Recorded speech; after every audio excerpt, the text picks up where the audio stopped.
মাত্র একদিনের সূর্যের আলোই যেখানে পুরো পৃথিবীর 1 বছরের বিদ্যুৎ দিতে পারে, তাহলে আমরা এখনো পেট্রোলের জন্য লাইনে দাঁড়াই কেন?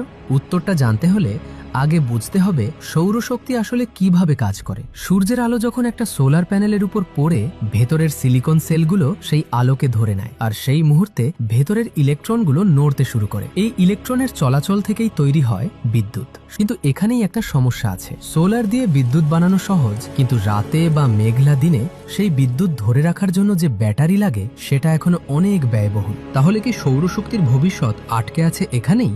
না, কারণ প্রযুক্তি থেমে নেই। সৌদি আরব মরুভূমির বুকে তৈরি করছে পৃথিবীর সবচেয়ে বড় সোলার ফার্ম, নাম নিয়ম, যেখান থেকে বিদ্যুৎ পাবে লক্ষ লক্ষ মানুষ। আর বিজ্ঞানীরা বলছেন 2050 সালের মধ্যে সৌরশক্তি হবে পৃথিবীর সবচেয়ে সস্তা এবং সহজলভ্য শক্তির উৎস। সৌরশক্তি নতুন কিছু না, মানুষ বহু বছর ধরেই এটা ব্যবহার করছে। ধীরে ধীরে সৌরশক্তি হয়ে উঠছে প্রধান শক্তির উৎস। কারণ একদিকে পেট্রোল, যেটা আমাদের পরিবেশকে ধীরে ধীরে ধ্বংস করছে, আর অন্যদিকে সূর্যের আলো, যা সম্পূর্ণ পরিষ্কার, নিরাপদ আর শেষ হওয়ার কোনো ভয় নেই। হয়তো খুব শিগগিরই আমরা পেট্রোল নয়, সূর্যের আলোতেই ভবিষ্যৎ চালাবো। আপনি কি মনে করেন, ভবিষ্যতে কি পুরো পৃথিবী সোলারে চলে যাবে, নাকি এখনো আমরা পেট্রোলের উপরই নির্ভরশীল থাকব? কমেন্টে জানান।